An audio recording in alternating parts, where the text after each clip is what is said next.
హల్లెలూయా. అందరూ బాగున్నారు కదండి? దేవుడు ఇచ్చినట్టు తరుణాన్ని బట్టి దేవుడికి ఘనత మహిమ ప్రభావాలు యుగములు కలుగును గాక. ఆమేన్.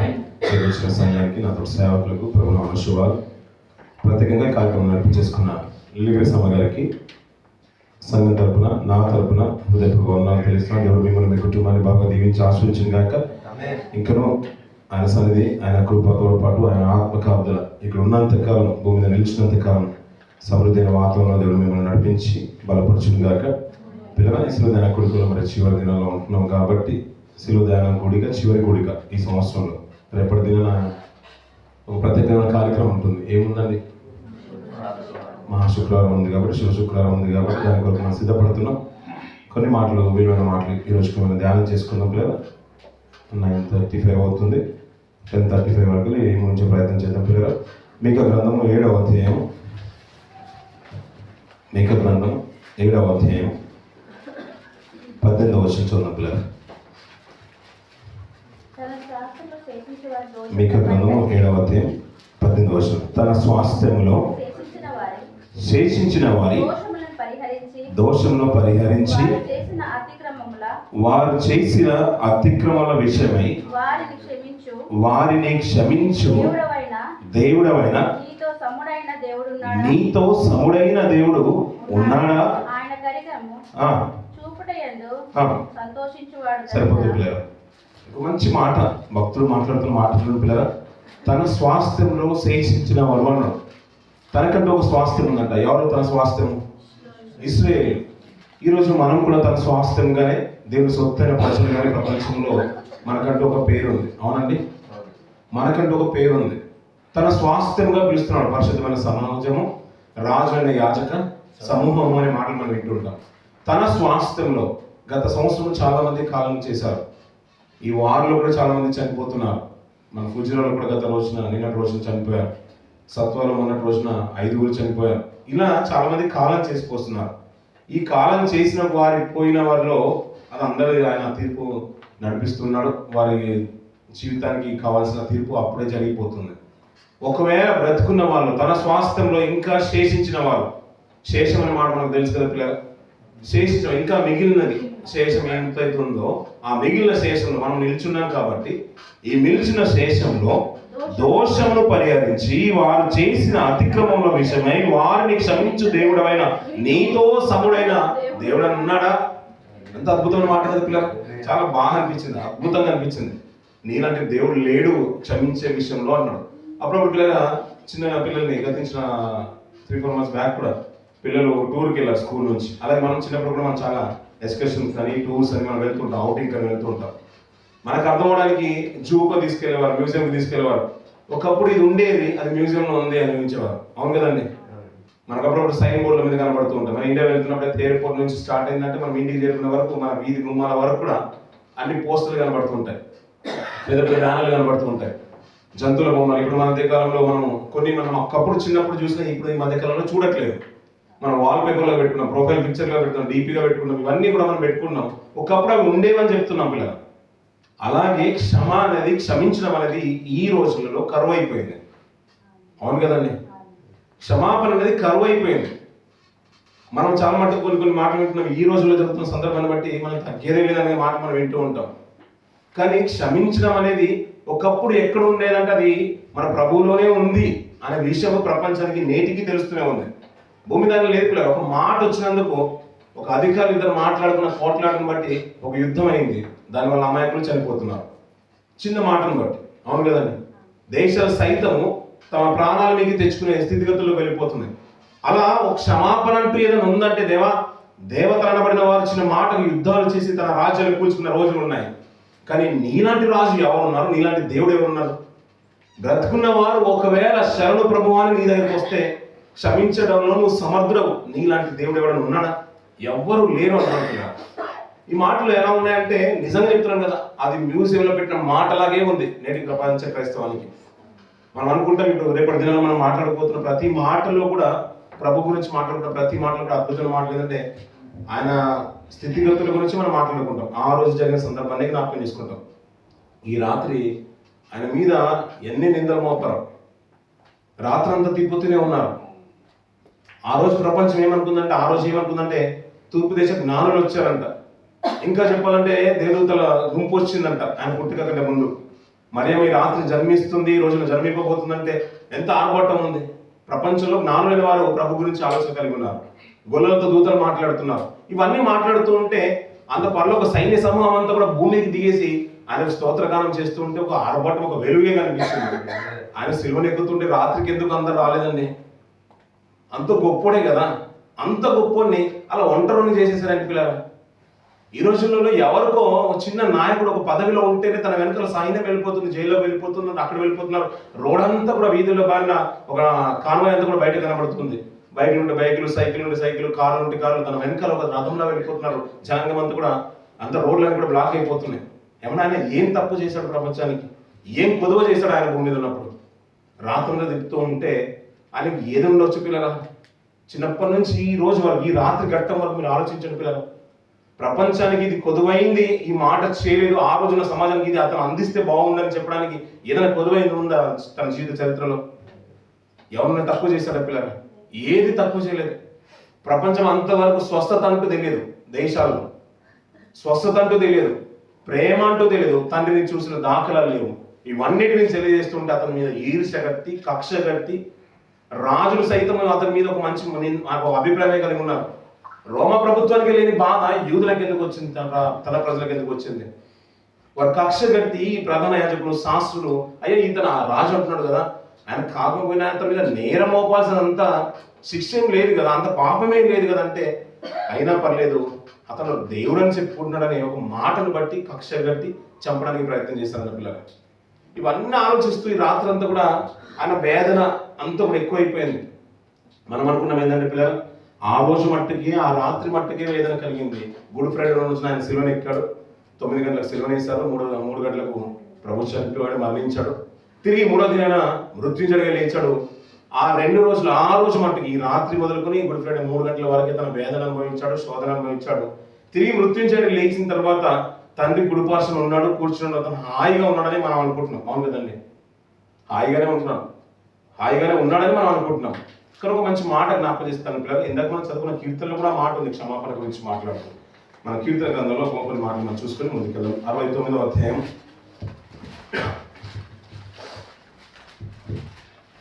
9వ వచనం చదువు పిల్లలు. నిన్ను నిందించిన వారి నిందలు నా మీద పడి ఉన్నాయి అంటారు పిల్లలు. ఈ మాట చూడండి పిల్లలు. మనం అనుకున్నాం ఏంటంటే ఆ రోజు ప్రభుని ఎలా హింసించారు, ఈ మాట మీ మనసులో ఉంచుకోండి. ఆయన మాట చూడండి, నిన్ను నిందించిన వారి నిందలు. ఇప్పుడు ఎవరు నిందించారు? ఈ కీర్తన రాసింది ఎవరు? దావీదు గారు. ఈ ప్రవచన పూర్వకమైన అంటే ఆయన ప్రొఫెసీ చెప్తున్నాడు. చాలా మట్టుకు నేను చాలా సందర్భాలు జ్ఞాపకం చేసిన పిల్లలు, చాలా మంది మనం వింటూ ఉన్నాం. డ్యూయల్ ప్రొఫెసీ అని ఉంటుంది, అంటే ప్రస్తుత కాలాన్ని సూచిస్తుంది, రాబోయే కాలాన్ని కూడా సూచిస్తూ ఉంటుంది. అలాగే దావీదు గారికి చెందిన ప్రవచనమే, ఆయనకు సంబంధించిన వాక్యమే. ఇది భవిష్యత్ కాలంలో ప్రభు సంబంధించిన మాటను కూడా సూచిస్తుంది. నీ గ్రంథపు చుట్టలో నన్ను గురించి రాయబడిన ప్రకారం దేవా, నీ చిత్తం నేను నెరవేర్చినట్టు నేను వచ్చి ఉంటుందని దావీదు గారు కూడా అదే అంటున్నారు. నేను అలాంటి యోగ్యుని, అలాంటి భక్తుని, నేను ఏదో నా స్వార్థం కూడా రాలేదు, నీ పని చేయడానికి నన్ను రాజుగా అభిషేకించుకున్నావు, అంతే. నీ గ్రంథాన్ని నెరవేర్చాలి, అందులో నా గురించిన మాటలు ఉన్నాయి, అద్భుతమైన రీతిగా కళ్ళకు కట్టినట్టుగా నీ ధర్మశాస్త్రంలో ఆశ్చర్యమైన సంగతులు నాకు చూపించేసావు, నాకు తెలిసింది కాబట్టి నేను ఆ రీతిగానే బ్రతుకుతాను ఆయన అన్నాడు. అలాగే మన ప్రభువు గురించి కూడా ప్రవచనాన్ని సూచిస్తూ ఉంది. ఇక్కడ మాట చూడండి పిల్లలు, నిన్ను నిందించిన వారి నిందలు నా మీద పడ్డాయి. ఇప్పుడు ఎవరిని నిందించారు, ఎవరి మీద పడ్డాయి? నా మాట అర్థం కాలేదు మీకు? అర్థమైంటే ముందే చెప్పేద్దురాము. నిన్ను నిందించిన వారి నిందలు నా మీద పడ్డాయని అన్నారు. ఎవరు నిందించారు? ఇప్పుడు ఎవరిని నిందించారు? ఇది అలాగే ఉన్నది. లాస్ట్ వరకు మనం అలాగే మీరు డిస్కషన్ చేసుకుని రాత్రికి వెళ్ళిన తర్వాత మీకు వచ్చిన ప్రేరేపణ బట్టి ఆ మాట చెప్పాడు పిల్లలు. కొన్ని మాటలు ప్రభు గురించి మాట్లాడుతూ సువార్తల్లో ప్రభుని ఏ రీతిగా వారు హింసించారో కొన్ని మాటలు మనం చదువుకొని ముందుకు వెళ్దాం పిల్లలు. మత్తయి సువార్త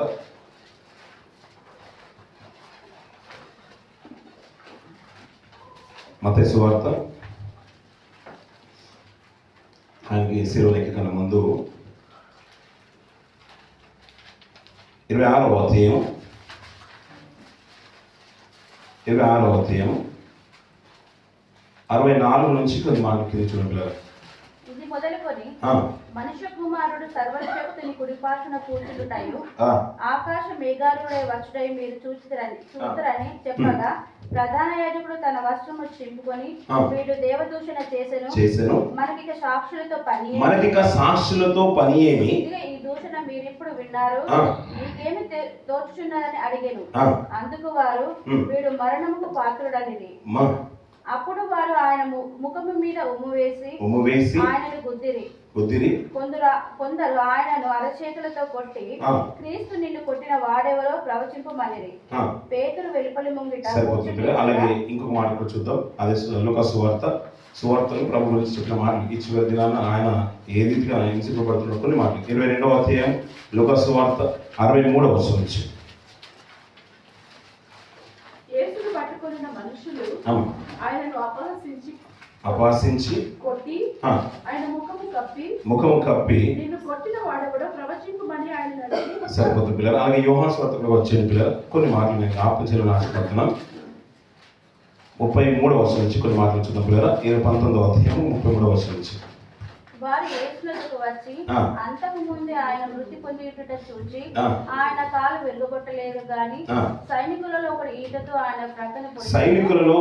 ఈటెతో ఆయన ప్రక్కన పొడిచి వెంటనే రక్తమును. సరిపోతుంది. అక్కడ మంచి మాట మాట్లాడతారు. ఇది చూచిన వాడు సాక్ష్యం ఇచ్చుచున్నాడు, అతని సాక్ష్యము సత్యమే అంటున్న పిల్లలు. ఇక్కడ ప్రభువును శిలువ మరణించకంటే ముందుగా చాలా మట్టుకు హింసించేశారు. హింసించిన దాంట్లో చిన్నగా లేదు, తేలికేంది కాదు, చాలా వేధించేశారు, అవమానించేశారు, అపహాస్యం చేశారు, కొట్టారు, గుద్దారు, కొరడాలతో కొట్టారు. అంతేకాదు వారి చేతుల్లో కొట్టేశారు. నాకు అనిపించింది ఏంటంటే మామూలుగా వేసారేమో చీలలు మనం మేకులు అంటూ ఉంటే మనకు వాల్కి కొట్టుకోవడానికి, క్లాక్ పెట్టుకోవడానికి కానీ, క్యాలెండర్ తగిలించుకోవడానికి కానీ చిన్న మేకులేమో అనుకున్నాను. నిజమే, మీరు కూడా అదే అనుకుంటారు. ఎందుకంటే మనం అవే చూస్తున్నాం కాబట్టి మన కళ్ళలో అదే అనిపించింది. మనం ఏదైతే విజిబిలిటీ మనం ఎక్కువగా కనబడుతుందో, మన కళ్ళ ముందు ఏదైతే ఉందో అదే దాన్ని ఎక్కువ అనుకుంటాం. ఇప్పుడు పచ్చి మ్రాను తన మీద మోపినప్పుడు అదే మ్రాను తీసుకొచ్చి కొయ్యగా పాతేశారు. అక్కడ ఆ కొయ్యకు ఈ మేకు దిగాలంటే ఎంత పెద్ద మేకై కావాలి? చాలా పెద్దగా ఉండాలి కదా. అది ఒక మనిషి చేతుల్లో నుంచి మేకలోకి దిగాలంటే ఇంకెంత పెద్ద మేకై ఉండాలి. ఆ చేతికున్న విడుతు అని మనం ఇంత ఉంటే, ఒక 3 సెంటీ అలా థిక్నెస్ ఉంటే దీంట్లో నుంచి మేకు ఆ కొయ్యలోకి వెళ్ళిపోవాలి. అలాగే కాళ్ళు దీనికంటే కొద్దిగా థిక్నెస్ లో సాలిడ్గానే ఉంటాయి. ఆ 2 కాళ్ళలో నుంచి మేకు ఎక్కడికి వెళ్ళిపోవాలి? ఆ మ్రాన్లోకి వెళ్ళిపోవాలి. ఇంకెంత పెద్ద మేకై ఉండాలి పిల్లలు. ఇవన్నీ చూస్తుంటే ఆయన ముందు అంతగా హింసించిన ప్రభు ఏమన్నాడంటే, అయ్యా ఇవన్నీ చేసినా కానీ చివరిలో ఒక మాట అన్నాడు. ఆయన మొట్టమొదటి మాటగా వీళ్ళని క్షమించుము అన్నాడు. అంటే ఇంత హింసించినా కూడా ప్రభులు ఏం కనిపించింది మనకు? అంటే ఇలాంటి దేవుడు, అందరినీ క్షమించే దేవుడు ఇంకెవడైనా ఉన్నాడంటే ఎవరు లేరు అన్నట్టుగా కదా పిల్లలు. ఆ రోజు పాత నిబంధన కాలంలో దేవుడైన యెహోవా గురించి మాట్లాడుతూ భూమి మీద శేషించిన వాళ్ళలో ఇంత క్షమాగుణం కలిగిన వాడు ఎవడైనా ఉన్నాడా? దేవుడు అనేవాడు, నీతో సమానమైన వాడు ఎవరు ఉన్నాడంటే ఎవ్వరు లేరనే మాట నాకు తెలుస్తుంది. తండ్రి దగ్గర నుంచి వచ్చిన ప్రభు కూడా అదే లక్షణాలు నేర్చుకున్నాడు, అదే ప్రపంచానికి చూపించేశాడు. అంతగా హింసించినా కూడా ఆయన క్షమించమంటున్నాడు. మేకులు దిగగొట్టిన కాళ్ళలో చేతుల్లో మేకులు వేసినా, తలకు ముళ్ళ కిరీటం పెట్టినా, అంతగా నలగగొట్టినా కూడా, ఎన్ని కొళ్ళ దెబ్బలు తిన్నా కూడా అయ్యా నేను ఇది భరించలేకపోతున్నాను ఒక మాట కూడా అనలేదు పిల్ల. అది ఆశ్చర్యం కాదు పిల్ల. ఇవన్నీ విన్నా అక్కడ ఉన్న సమాజం ఆశ్చర్యపోతుంది. అతను చూసిన వాడు ప్రభు అంతవరకు వచ్చిన తర్వాత, ఆ సిచ్యువేషన్ ఎండింగ్ వచ్చిన తర్వాత, ప్రభు మరణించిన తర్వాత, అతను అంతకు ముందే మరణించిన విధానం బట్టి కాళ్ళు విరగొట్టబడలేదు. కానీ అతడు బ్రతుకున్నాడా లేదా అనే ఉద్దేశంతో మనం అప్పుడు బ్లడ్ టెస్ట్ చేయించుకుంటాం పిల్ల. షుగర్ టెస్ట్ కానీ బ్లడ్ టెస్ట్ చేయించినప్పుడు చిన్న నీళ్ళిస్తులు పొడుస్తూ ఉంటారు, చూసారు కదా పిల్లలు. దానికే తట్టుకునే వారు చాలా మంది ఉన్నారు. ఒక్కొక్క ఇంజక్షన్ అంటే మనం కొంతమంది మనం భరించలేము, ఎంతైనా మోయగలుగుతాం. కానీ కొన్ని విషయాలు అంటే మనం బరువులు మోయగలుగుతాం, ఎత్తైన పనులు చేయగలుగుతాం, ఇంకేం చేయగలుగుతాం. చిన్న ఇంజక్షన్ అంటే మనం భయపడిపోతాం. అవును కదండి. ఆయనకంట అతను బ్రతుకున్నాడో లేదో తెలుసుకోవడానికి పక్కలో బల్లని పొడిచాడన్న పిల్లలు. ఇవన్నీ చూస్తుంటే ఎంత ఘోరంగా హింసించి ఉండవచ్చు ప్రభువుని. అలా పక్కన ఉన్న వాళ్ళని పొడవలేదు పిల్లరా, మన ప్రభువునే పొడి చేశారు. వాళ్ళు ప్రభువునే పొడి చేశారు. అలా పొడుస్తుంటేనంట పక్క నుంచి రక్తము నీరులై పారిందంట పిల్లరా. రక్తం అంతా వచ్చేసిందంట. ఆయన మరణించారని వారు ధృవీకరించేశారు. అంటే అంతగా హింసించిన క్షమించే గుణం ఎవరిలో ఉంది? ఇప్పుడు ప్రభువులో కనబడుతుంది. అంటే ఆయన ఇప్పుడు ఆ రోజు శిలువ మరణాన్ని పొందుకున్న తర్వాత రాత్రంతా కూడా హింసించేశారు, కొరడా దెబ్బలు కొట్టేశారు, అన్ని చేశారు. చివరికి శిలువను ఎక్కించేశారు, గాయం పొందుకున్నాడు. తిరిగి మరణించి పునరుత్థానుడై తిరిగి తండ్రి దగ్గరికి వెళ్ళిపోయాడు. వెళ్ళిపోయిన తర్వాత ఇప్పుడు అతనికి ఏ బాధ లేదంటారు, ఇది ఏ బాధ లేదంటారు. అందుకని ఒక మాట జ్ఞాపకం చేస్తాను పిల్లలు. అపోస్తలుల కార్యము పౌలు గారి సందర్భంలో ఒక మంచి మాట అంటాడు పౌలు గారిని ఉద్దేశించి. 9వ అధ్యాయం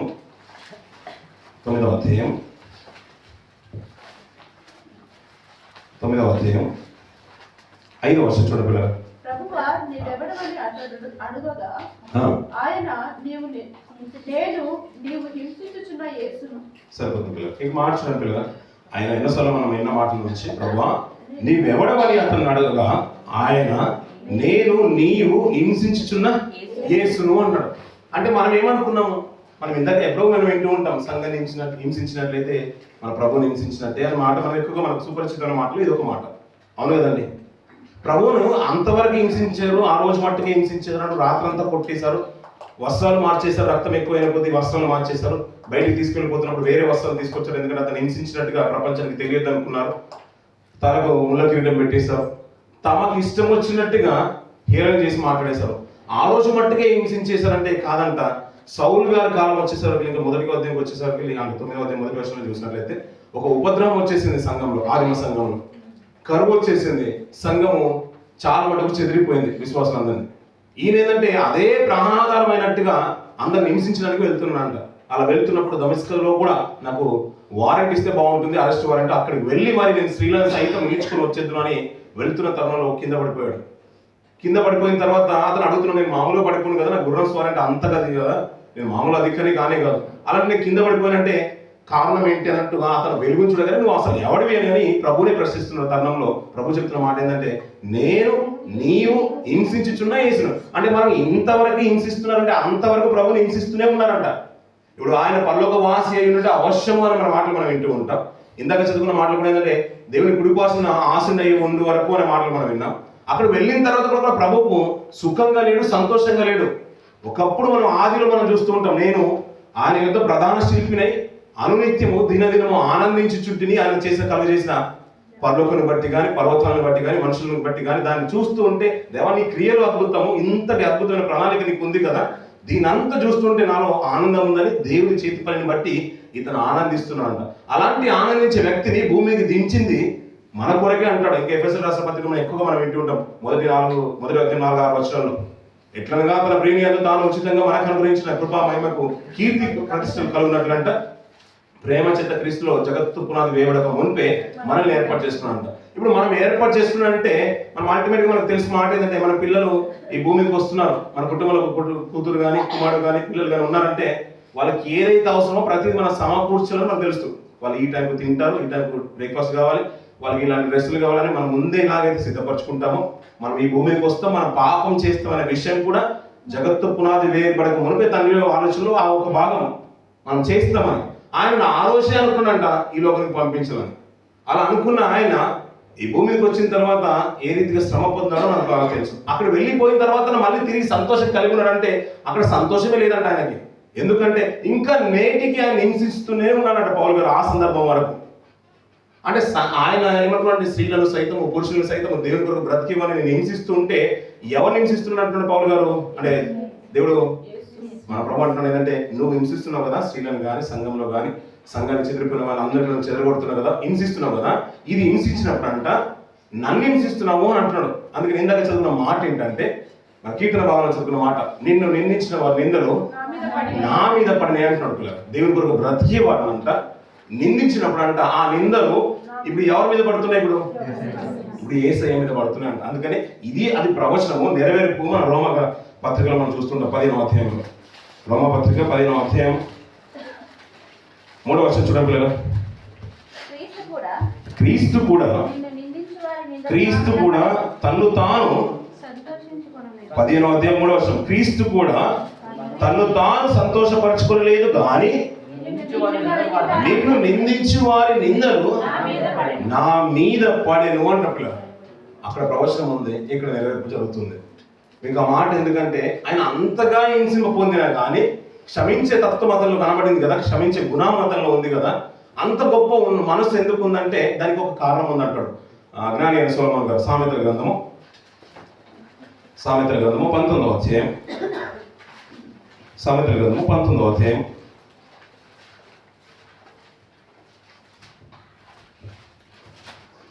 సామెతలు 19వ అధ్యాయము 11వ వచనం చూడండి పిల్లలు. ఒకని సుబుద్ధిహీనుడగు కుమారుడు వారికి 11వ వచనం. ఒకని సుబుద్ధి వారిని దీర్ఘశాంతమునిచ్చును. ఆ, తప్పులు క్షమించుట తప్పులు క్షమించుట అట్టి వానికి ఏమిచ్చునంట? ఘనతనిచ్చును అన్నాడు. తప్పులు క్షమిస్తే ఏమైపోతుందట? ఘనత ఇస్తుందంట. మీకు మంచి మాట జ్ఞాపకం చేస్తాను.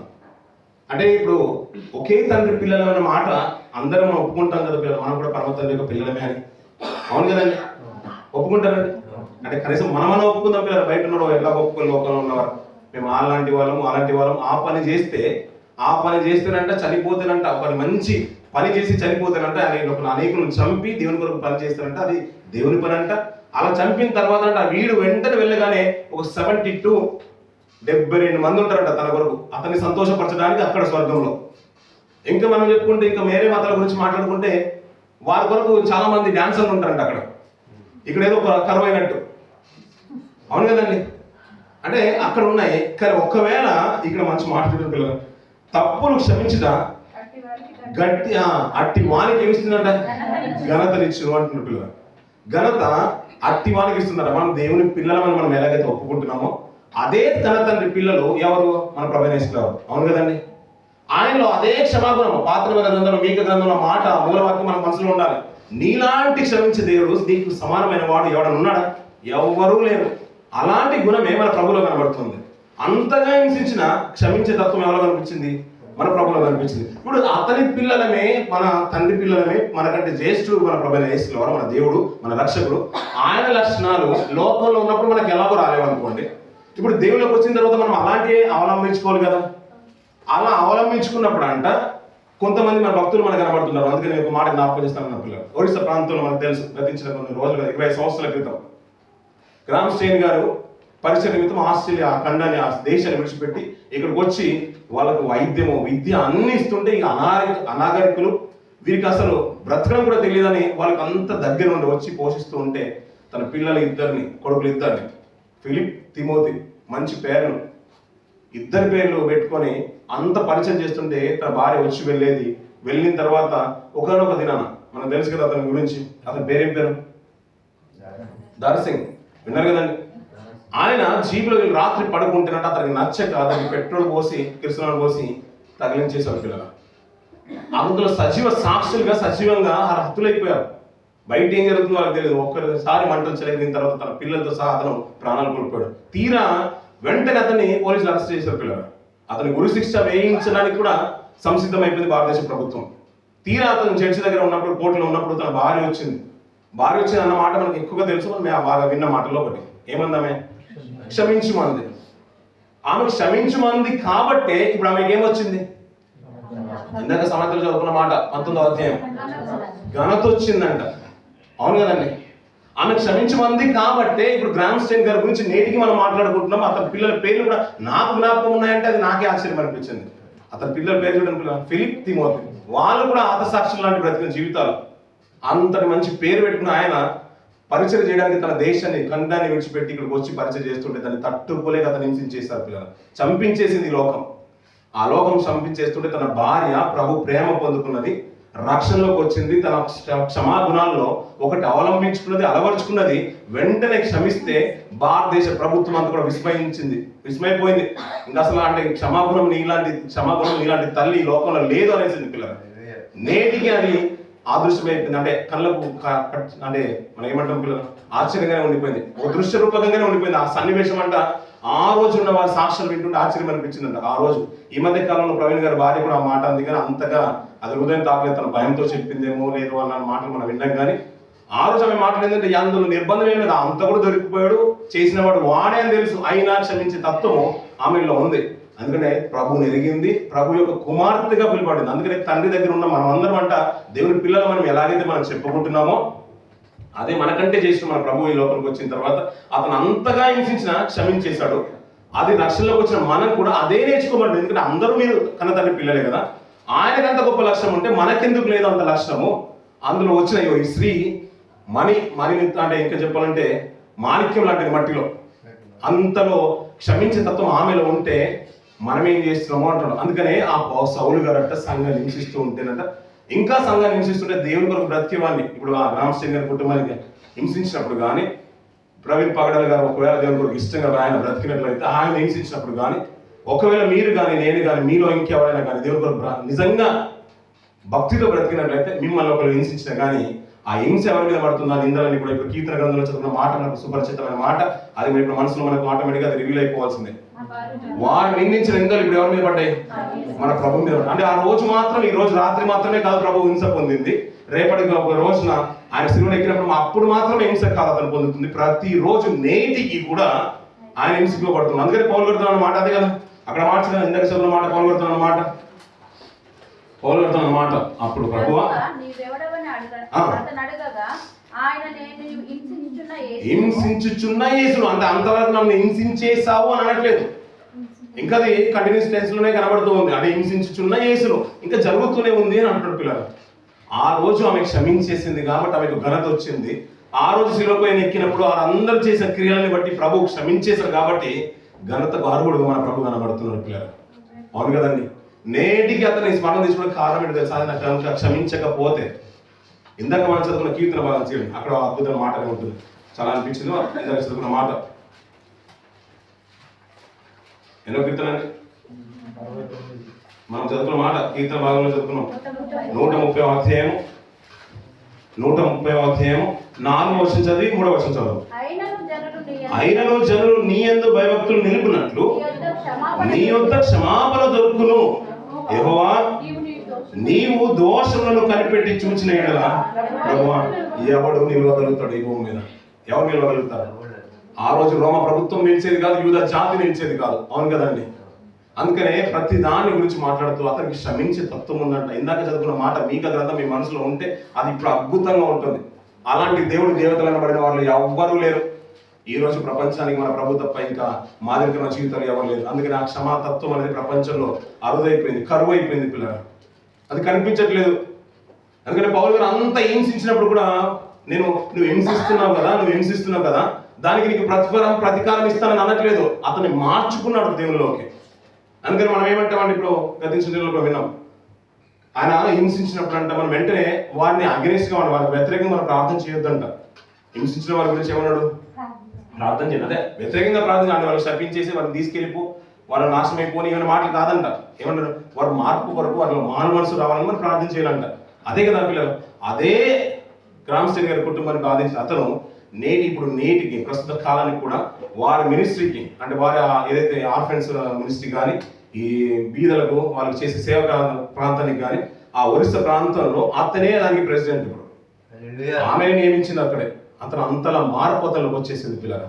అందుకని పిల్లల భక్తుల జీవితాలు అన్ని కూడా చూస్తూ ఉంటే వారు అతను స్టేంగర్ అలాగే ఉన్నారా అంటే చాలా మంది అలాగే ఉన్నారు. భక్తులందరూ చాలా మంది ఉన్నారు. మన కళ్ళకి అప్పుడప్పుడు తారజు వల్ల వెలిగిపోతున్నారు అంతే. అలాంటి వారి గురించి మాట్లాడుతూ ప్రకటన గ్రంథంలో మంచి మాట అంటాడు పిల్లల. 5వ అధ్యాయంలో అంటాడు, 9వ అధ్యాయంలో అంటాడు.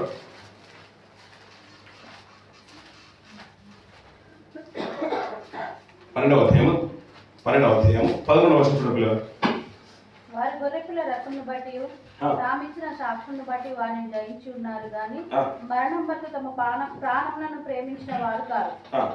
అందుచేత పరలోక నివాసులారా ఉత్సాహించుడు, భూమి సముద్రమా మీకు శ్రమ, అపవాది తనకు మంచి మాట ఏంటంటే వారు గొర్రె పిల్లల రక్తమును బట్టి తామిచ్చిన సాక్షులను బట్టి వారిని జయించిన వారు కానీ మరణం వరకు తమ ప్రాణములను ప్రేమించిన వారు కాదు. అలా ప్రేమించిన వారు కారు కాబట్టే ప్రతీకారం అనే ఆలోచన వారిలో రాదు. తమ ప్రాణాలు సైతం అర్పించేశారు పిల్లలు. మన ప్రభువు కూడా అలాంటి వాడే. ఎందుకంటే అదే మాట గురించి మాట్లాడుతూ 5వ అధ్యాయం 10వ వచనం చూడండి పిల్లలు. 10వ వచనం. నీవు ఆ గ్రంథమును తీసుకొని దాని విప్పుటకు యోగ్యుడవు, నీవు వధింపబడిన వాడవై నీ రక్తమిచ్చి ప్రతి వంశంలోను ఆయా భాషలు మాట్లాడి వారిలోను ప్రతి జనములోను దేవుని కొరకు మనుషులను కొని మా దేవునికి వారిని ఒక రాజ్యముగాను యాజకులుగాను చేసితివి గనుక వారు భూలోకమందు ఏలుదురని కొత్త పాట పాడుదురు అంటారు పిల్లలు. దేవుని గురించిన ఆయనకున్న ఆలోచన చూడండి పిల్లలు, భవిష్యత్తు గురించిన ఆలోచన. అది ముందున్న తరాల గురించి చెప్తూ అతని వంటి వాడు యోగ్యుడైన వాడు పరలోకంలో గ్రంథం ఇప్పడానికి కానీ, భూమి మీద కానీ, భూలోకంలో కానీ, ఆకాశం ముందు కానీ, పరలోకంలో కానీ, భూమి క్రింద కానీ, పాతాళలోకంలో కానీ అతని వంటి వాడు అంటే ఈ గ్రంథాన్ని ఇప్పడానికి యోగ్యుడైన వాడు ఎవరు లేరు. ఆ గొర్రె పిల్ల అంటే తన రక్తం ఇచ్చి మీరు పొందంట. ప్రతి జనములోను, జలములోను, జనములోను ఇలా అందరి వంశంలో అందరిని పొందంట. అందుకనే యూదుల్లో నుంచి కొంతమంది క్రైస్తవులు కనబడుతూ ఉంటారు. యూసే కాదు పిల్లలు, క్రైస్తవులు కూడా కొంతమంది ఉన్నారు. అలాగే ఇస్లాంలోనూ కొంతమంది క్రైస్తవులు కనబడుతూ ఉంటారు. మన తెలుగు వాళ్ళ నుంచి కొంతమంది క్రైస్తవులు కనబడుతూ ఉంటారు. తెలుగు వాళ్ళు ఉన్నారండి క్రైస్తవులు. పాకిస్తాన్లో కూడా క్రైస్తవులు ఉన్నారు. మీకు తెలుసో లేదో, తెలుసు కదండి. నేపాల్ హిందూ దేశం అని గొప్పగా మాట్లాడుకుంటారు, దాంట్లో కూడా క్రైస్తవులు ఉన్నారు. ఇక్కడ సర్వీస్ కూడా జరుగుతుంది వాళ్ళని. అలా ప్రతి జనంలో నుంచి రక్తం ఇచ్చి తను కొనుక్కున్నాడు. వాళ్ళు నేర్చుకున్న సుగుణాలు ఏంటయ్యా అంటే మా ప్రభు క్షమించేశారు కాబట్టి మేము క్షమిస్తాం. అలా క్షమించే తత్వం కనుక మనలో కనుక ఈ రోజులో మనం డెవలప్ చేసుకుంటూ ఉంటే మన ఆటోమేటిక్ ఏమైపోతుంది, మన ప్రాణాలు సైతం అర్పించడానికి మనం సంసిద్ధమైపోతాం. ప్రాణమును ప్రేమించిన వారు కాదు. ఒకవేళ మన ప్రాణం మీద తీపి కనుక ఉందనుకోండి పిల్లలు, ప్రతి దాంట్లో సుఖమే మనం కోరుకుంటాం, కష్టం కోరుకోం, నిందలు కోరుకోం. అందుకని పౌలు గారు ఒక మంచి మాట అంటాడు అతను కలిగిన శ్రమల గురించి. కొరింథీ రాసిన పత్రిక 4వ అధ్యాయం, 1 కొరింథీయులకు రాసిన పత్రిక 4వ అధ్యాయం 9వ వచనం నుంచి కొన్ని మాట్లాడుతున్నాం పిల్లలు. మరణదండన విధింపబడిన వారమైనట్టు దేవుడు అపోస్తులైన మమ్మను అందరికంటే కడపడ ఉంచి ఉన్నాడని నాకు తోచుచున్నది. మేము లోకమునకును దేవదూతలకును మనుషులకును వేడుకగా ఉన్నాము. మేము క్రీస్తు నిమిత్తము వెర్రివారము, మీరు క్రీస్తునందు బుద్ధిమంతులు. ఎవరు వెర్రివారు, ఎవరు బుద్ధిమంతులు? ఇప్పుడు ఆయన అంటున్నాడు అంత గొప్ప పరిచయం చేశారంటే నేను వెర్రు అని అంటున్నాడు. కొరింథీ సంఘం మీరు బుద్ధిమంతులు అని. ఇంకా కింద కొన్ని మంచి మాటలు ఉంటుంది చూడగల అమ్మ పైన వచ్చేది. మేము బలహీనులము, మీరు బలవంతులు, మీరు గనులు, మేము ఘనహీనులము. ఈ గడియ వరకు ఆకలి తప్పులు గలవారము, దిగంబరులము, పిడిగుద్దులు తిరుచున్నాము, నిలువరమైన నివాసం లేక ఉన్నాము, స్వాస్థ్యములతో పనిచేసి కష్టపడుచున్నాము, నిందింపబడి దీవించుతున్నాము, హింసింపబడి ఓర్చుకొనుచున్నాము, దూషింపబడి బతిమాలు కొనుచున్నాము, లోకమును మురికిగాను అందరికి పెంటగాను ఇప్పటి వరకు ఊహించబడుతున్నాము. ఆయన చేసే పరిచయం ఏంటి పిల్లలు? పౌలు గారి స్థితి మీకు బాగా తెలుసు అనుకుంటాను. పౌలు గారు ఎలాంటి వాడో తెలుసు కదా పిల్లలు? ఎలాంటి వారు? ఒక మాటలు చెప్పండి పిల్లలు. ఆయనంట ప్రావీణ్యుడు, గమనీయుల పాదాల దగ్గర ధర్మశాస్త్రం నేర్చుకున్నాడు. అతను అవలంబించే మతం యూదా మతం గురించి అతని గురించి ఎవరైనా మాట్లాడితే తట్టుకునేవాడు కాదు. అందుకని ఒక అధికారి హోదాలో ఉన్నవాడు, ప్రావీణ్యుడు అంటాడు. అతను మంచి టాలెంట్ పర్సన్. అలాంటి ఆయన ఏమంటున్నాడంటే ఇవ లోకమునకు మురికిగాను అందరికి పెంటగాను ఇప్పటి వరకు ఎంచబడుతున్నాం అన్నట్టు పిల్ల. అందుకని వాళ్ళ ప్రాణాన్ని ఎక్కువగా ప్రేమించిన తత్వమతంలో కనిపించలేదు. అంటే అతని మినిస్ట్రీ అంతా కూడా, ఆ మిషనరీ జర్నీస్ అన్ని కూడా 3 సువార్త జర్నీలు అన్ని కూడా చూసినా కానీ, 3 ప్రయాణాలు చూసినా కానీ ఎంతో వృత్తిగా వెళ్తూ ఉంటాడు. తిరిగి మళ్ళీ ఒకటి లాస్ట్లో కూడా ఒక జర్నీ ఉంటుంది. అవన్నీ చూసినా కానీ అతనిలో ఏ రోజు కూడా ప్రాణాన్ని ప్రేమించి తప్పించుకున్న ఆలోచన అతనికి కనిపించింది పిల్లగా. లోకం అంతా కూడా ఒక వెలుగు ఉంది. కానీ మనుషులకు దేవదూతలకు ఒక మాట మాట్లాడుతూ మేము లోకములకు దేవదూతలకు మనుషులకు వేడుకగా ఉన్నాము అంటాడు. అంతగా హింసించబడిన ఇందరు ఏలను వచ్చినా కానీ అన్ని ఓర్చుకుంటున్నాడు. ఎందుకు ఓర్చుకుంటున్నాడు అంటే మా ప్రభు చూపిన మాదిరికరమైన జీవితం అలాంటిది. మా ప్రభు చూపిన మాదిరికరమైన జీవితం అలాంటిది అంటున్నాడు. అందుకని పిల్లలు మీరు ఇలాంటి గుణాలు, మన ప్రభువులో ఉన్న గుణాలు, ఆయన సిలువలో ఎక్కినప్పుడు ఎంతగా హింసించినా అన్ని ఓర్చుకున్నాడు. చివరికి వారందరినీ క్షమించమన్నాడు. ప్రవక్తలందరూ కూడా అలా లేరు పిల్లలు. హేబెలు మొదలుకొని బలిపీఠమునకు దేవాలయమునకు మధ్యలో బలిగా అర్పించిన రాళ్ళు రువి కొట్టి మీరు చంపిన బరకీయ కుమారుడు జక్కర్య రక్తము వరకు ఈ ప్రవక్తలందరి రక్తము మీ మీదికి వచ్చును అంటాడు. ఆ జక్కర్య చనిపోతూ అంటాడు దేవుడు దీన్ని దృష్టించును గాక, దీన్ని తీర్పులోకి తెచ్చును గాక అంటాడు. అదే రక్తము ఆ ప్రతిదిన కనుక మన మీదకి వస్తూ ఉంటుంది. అందుకనే దోషం మనం ఇందాక చదువుకున్న మాట కీర్తన భాగంలో అంటాడు నువ్వు దోషములు కనిపెట్టి చూడగా ఎవడు నిలుచును అంటాడు. అందుకని నువ్వు క్షమించుటకు సిద్ధమైన మనస్సు గల వాడము అంటాడు. ఆయన దగ్గర క్షమాపణ ఉంది పిల్లలు. ఆయన పాపాలు క్షమించే తత్వం ప్రభులో ఉంది పిల్లలు. మన ప్రభులో వచ్చిన తర్వాత మనం నేర్చుకోవాల్సింది మనమే. ఒకవేళ అలాంటి క్యారెక్టర్ కనుక మనలో డెవలప్ అవుతానంట, ఆయన అంటే మాట ఏంటంటే ఘనతనిచ్చును అంటాడు. ఘనతనిచ్చును.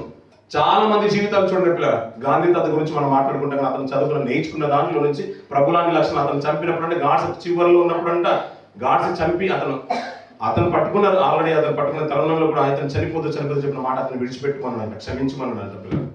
అలా పాటించిన వాడికి అంత ఘనత వస్తూ ఉంటే దానికి అంటే మూలమే ఆయన అవుతూ ఉంటే గతించిన మూలం దేంటయ్యా అంటే మన ప్రభువులోనే మూలం ఉంది. అతనికి ఎంత ఘనత రావాలి పిల్లలు. ఘనత అతనికి తగ్గించే విషయంలో మనం ఎలాంటప్పుడు అలాంటి అవరోధాల విషయంలో కానీ అంటే మాటలు కానీ అలాంటి స్థితిగతులు మనం వెళ్ళకపోతే ఎప్పుడు ఆయనకే ఘనత రావాలి పిల్లలు. ఎందుకంటే మూలం ఆయన క్షమించే గుణం ఆ రోజు కనబడింది కాబట్టి ఆ రోజు ప్రపంచానికి క్షమించేశారు కాబట్టి నేటికి పిల్లలు అతను ప్రభువు క్షమిస్తూనే ఉన్నాడు. అవును కదండి. ఆ రోజున ఆ రాత్రంతా కూడా హింస పొందాడు. రేపటి దిన తెల్లవారుజామున అతను శివను ఎక్కించేశారు, 9 గంటలకు ఎక్కించేశారు, హింసించేశారు. రాత్రంతా తిప్పుతూనే ఉన్నారు. అతనికి భోజనం పెట్టేవారు లేదు, నోచుకునే స్థితి లేదు, ఆదరించేవారు లేరు. తన ఉన్న వారంతా కూడా చెదిరిపోయారు పిల్లలు. తనను వెంబడించేవారు ఎవరు కనిపించట్లేదు. యూద జాతి కనిపించట్లేదు, ఇశ్రాయేల్ వారు కనిపించట్లేదు. అంతేకాదు తన శిష్యులు కూడా తన వెంట రాలేదు పిల్లలు. ఎంత హింసించినా కానీ ప్రభువాన్ని క్షమించేశారంటే పిల్లలు. అలానే అతను సుఖపడ్డ జీవితం లేదంటే. అందుకని ఇందాక మనం కొరింథీయులు రాసిన మాటను చూసాం, రోమీయులు రాసిన పత్రికలు చూసాం. అతను తను సంతోషపరచుకోలేదంటే ఏ రోజు. నాకు సంతోషం కావాలనుకోలేదు పిల్లలు. ఏం కావాలనుకున్నాడంటే నా పిల్లలు నా తండ్రి యొక్క పిల్లలు వారిని సంతోష పెట్టాలనుకున్నాడు. ప్రతి దాన్ని ఓర్చుకున్నాడంట. అందుకని ఓర్చుకున్నాడంటే అది చిన్న పిల్లల చిన్న మాటల పిల్లలు. చిన్న ముళ్ళు గుచ్చుకుంటేనే మనం తట్టుకోలేం కదా పిల్లలు. అని మేకులన్నీ కూడా కాళ్ళలో దిగేసి చేతులన్నీ కొట్టేసిన తర్వాత రక్తం ఏరులై పారుతున్నా కూడా ఒక మారు మాట మాట్లాడలేదు పిల్లలు. ఏం గొప్ప ప్రేమ పిల్లలు. అలాంటి ఈ రోజుల్లో కరువైపోయే పిల్లలు. అందుకని ఆయన్ని కూడా జూలో పెట్టే రీతిగా మ్యూజియంలో పెట్టే రీతిగా మన స్థితిగతులు వెళ్ళొద్దు పిల్లలు. ఈ రోజులో చూడండి పిల్లలు, మనం ఏదైనా చూసినా కానీ చాలా బాగా అనిపిస్తూ ఉంటుంది. కొన్ని విషయాలు అలా జరుగుతూ ఉంటాయి. లోకంలో జరుగుతున్న సంఘటనలు వినమా అన్ని చూస్తూ ఉంటే మనకు ఆశ్చర్యం అనిపిస్తూ ఉంటుంది. ఆయన చేసి అంత త్యాగం చేసి వెళ్ళిపోయిన తర్వాత ప్రపంచానికి ఇప్పుడు ఏం అర్థమైపోయింది పిల్లలు. ఇందాక మాట్లాడుతున్న మాటలు కానీ ఇజ్రాయెల్ గురించి మాట్లాడుతున్న మాటలు కానీ అది గొప్ప దేశం అనుకుంటే ఇంకొక నాశనం చేయమని ఏ రోజు దేవుడు చెప్పలేడు పిల్లలు. ప్రభు రాకముందు అలాంటి తత్వమే ఇజ్రాయెల్లో ఉండేది. ప్రభు రాకముందు, ప్రభు వచ్చిన తర్వాత కొత్త నిబంధన తర్వాత శత్రువుని గాయం చేస్తే వారిని క్షమించమన్నాడు. శత్రువు నీకు ఎదురు పడితే వారిని భోజనం పెట్టమన్నాడు. భోజనం పెట్టి అంటే ఆ రోజులో యుద్ధాలా అయిపోయాయంట పిల్లలు. నాకు తెలుసు కదా, రాజుల గ్రంథంలో మనం చూస్తూ ఉంటాం. వారు వస్తూ ఉంటే మాటికి ప్రవక్త తెలిసిపోతున్నారు. వారు పంచుండే వారు ప్రవక్త ముందు చెప్తూ ఉంటే యుద్ధాలు అణచివేయబడుతున్నాయి. ఏం చేయమన్నారు? తీరా ప్రవక్తని పట్టుకొని రమ్మంటూ ఉంటే వారి చుట్టూ అగ్నిరథాలు కనబడుతూ ఉంటాయి. నాకు తెలుసు, ఆ సందర్భం బాగా తెలుసు. తీరా ప్రవక్త చెప్పడం వారికి గుడ్డితనం కలచేయగానే యుద్ధ నీకులను తీసుకొని వెళ్ళిపోయి ఆ నడిబొడ్డును పెట్టేశారు. రాజు నడిబొడ్డులు పెట్టేశారు. మళ్ళీ ప్రార్థన చేయగానే ఆ కళ్ళలో నుంచి అవి పడిపోయి రాలిపోయాయి. తీరా చూస్తే కానీ ప్రవక్త కళ్ళ ముందు ఉన్నాడు, చుట్టూ సైన్యం ఉంది, వీరేమో చిక్కుల్లో ఉన్నారు. ఏం చేయమంటావు అని రాజు అడుగుతున్నాడు. కొట్టుదునా అని అడుగుతున్నాడు. ఇశ్రాయేల్ రాజు కొట్టుదంటే కొట్టొద్దు, మంచి వంట చేయి. నువ్వు దేంట్లో స్పెషల్? మటన్ బాగా వండుతావా, చికెన్ బాగా వండుతావా, సాంబార్ బాగా కాస్తావా, దేంట్లో వండదు? అప్పడాలు కూడా పెట్టు, స్వీట్ కూడా పెట్టు, అన్ని పెట్టు, విస్తారంగా పెట్టు. భోజనం చేయించి వారు తృప్తిగా తిన్న తర్వాత ఇక్కడి నుంచి పంపించే అన్నాడు. తీరా కొంతకాలం కంట వీరి దండు వారి మీదకి ఇజ్రాయేల్ మీదకి రావడం మానేశారంట పిల్లలు. అది ఇజ్రాయేల్ దేవుడు నేర్పించింది. అది పాత నిబంధన కాలంలోనే అలా ఉంటే ఇప్పుడు కొత్త నిబంధన కాలంలో ఎలా ఉండాలి పిల్లలు? ప్రభు వచ్చినప్పుడు ఏమన్నాడు? క్షమించుమన్నాడు. పేతురు గారు అంటారు పిల్లలు, దేవా సహోదరులు తప్పడం చేస్తే నేను 7 మార్లు క్షమించేసి సరిపోతుందా అంటాడు. ఎన్ని మార్లు అంట? 70 ఏళ్ళ మార్లు పట్టుకుంటాడు పిల్లలు. అందుకని పిల్లలు పాపం చేసినప్పుడు అంట మన బ్రతకాల గురించి మాట్లాడుతూ ఆయన ఇందాక మన మీక గ్రంథాన్ని చదువుకున్నా కానీ టైం దగ్గరకు వచ్చి చెప్తున్నాను. మీక గ్రంథంలో చివరి మాట కూడా చదువుతూ ఉంటే ఆయన మన పాపాలంతా సముద్రంలో లోతుల పాతలను పడేస్తాడంట. ఒకప్పుడు తెలియని పాపాలన్నీ కూడా బాప్తిజం తీసుకున్నప్పుడు అంటే మన పాపాలన్నీ కూడా క్షమించి పరిశుద్ధులుగా నిలబెడతాడు. మళ్ళీ రక్షణలోకి వచ్చిన తర్వాత మాటికి చేసే తప్పిదం ఉండేది చూసారా పిల్లరా? ఆయన తీర్పు వరకు మనం కావాలని ఉండాలి పిల్లరా. అందుకనే గతించే దినం అన్నాను, నువ్వు ఇదే శిక్షా విధిలో ఉన్నావు అని అంటాడు. అవును కదండి, నువ్వు ఇదే శిక్షా విధిలో ఉన్నావు. నాకు అనిపించిన మాట ఏంటంటే ప్రపంచంలో తన చుట్టూ శిష్యులు చూడండి, అంతవరకు వెంబడించిన 12 మంది శిష్యులు చూడండి, అంతవరకు యూద జాతి చూడండి, ఇశ్రాయేల్ చూడండి, పిలాతు రాజు చూడండి, హేరోదు రాజు చూడండి, మరియమ్మ గారు చూడండి, ఇంకా అక్కడ ఉన్న స్త్రీల సమాజం వారు చూడండి, ఆ పొయ్యను ఎక్కించిన రోమ ప్రభుత్వం చూడండి, ఆ దొంగ చూసేసాడు ప్రభులో ఆయన చూశాడు పిల్లలు. ఆయన చూసిన మాట ఏంటంటే ఇతడు దేవుడు కాబట్టి నువ్వు నిజంగా దేవుడిని నమ్ముతున్నావు కాబట్టి నువ్వు రాజ్యంతో వచ్చినప్పుడు నన్ను జ్ఞాపకం చేసుకో అన్నాడు. ఆయన మామూలుగా అన్న మాట కానే కాదు అది. ఇప్పుడు అంతవరకు ఒకవేళ అతను దేవుడు అనుకుంటే పేతురు అతనితో పాటు ఎక్కడ ఉండేవాడు? అక్కడే శిలువ పోయే దగ్గర ఉండేవాడు. అవునా కాదండి? దూరం నుంచి తప్పించుకొని తిరుగుతున్న పేతురు. మరి యాకోబు పరిస్థితి ఏంటి? యోహాను పరిస్థితి ఏంటి? తోమ పరిస్థితి ఏంటి? మిగతా శిష్యులందరి పరిస్థితి ఏంటి? అంతవరకు యూదుల రాజానికి జయమని హేళన చేసి మరి కేకులు వేసిన ఆ జనాంగం ఏది? కొమ్మలు పరిచిన వారు ఏది? బట్టలు పరిచిన వారు అంతా ఏది? అంతవరకు స్వస్థపరిచినప్పుడు స్వస్థతను అందుకున్న ఆ తుమ్మండుగురు ఎక్కడ? వారందరూ ఎక్కడ వెళ్ళిపోయారు? మరి ఏరి లాజరు గారు ఏరి వీరందరూ ఎక్కడ పిల్లలు? వారు అందరు ఇటు వెళ్ళిపోయారు పిల్లలు. నిజంగా దేవుడిని నమ్ముంటే అతనితో పాటు వెంబడించేవారు పిల్లలు. నా ప్రభుని అందుకే నన్ను ఆదిలో అన్నాను, చిన్న నాయకుడు ఒక పదవిలో ఉంటేనే పెద్ద కాన్వాయ్ బయట వెళ్తుంది పిల్లలు. అతను నిజంగా దేవుడిని నమ్ముంటే ఇది అద్భుతం చివరిలో ఘట్టం వల్ల లాస్ట్లో ఆయన అద్భుతం జరగబోతుందని అతను నమ్మేవాడు. అవును కదండి? అందరూ చూడండి ఆ దొంగ ప్రభువులు చూసేశారు పిల్లలు. అందుకనే ప్రభు వెంటనే క్షమించే తత్వంతో ఒక మంచి మాట అనేసాడు. నా పరలోకంలో నువ్వు నాతో ఉంటావు, అంతే, పరలోకంలో నువ్వు నాతో ఉంటావు అనేసాడు పిల్లలు. ఆ మాట అనేసి అతను చేశారు పిల్లలు. లోకంలో పిల్లలు ఎవరు చూడండి ఆ దొంగ చూసింది అని అంటారు పిల్లలు.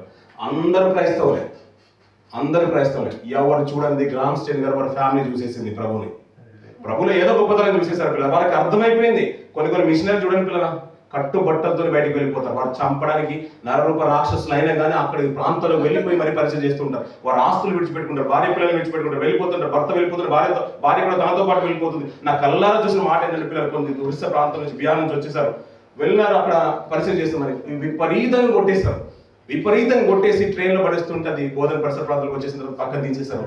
అతని హాస్పిటల్లో పెట్టేశారు. పెట్టేస్తే ట్రీట్మెంట్ చేశారు. ఎక్కడ పోయిందంటే మా బీహార్లో మమ్మల్ని కొట్టేశారండి, బాగా కొట్టేశారని చెప్పారు.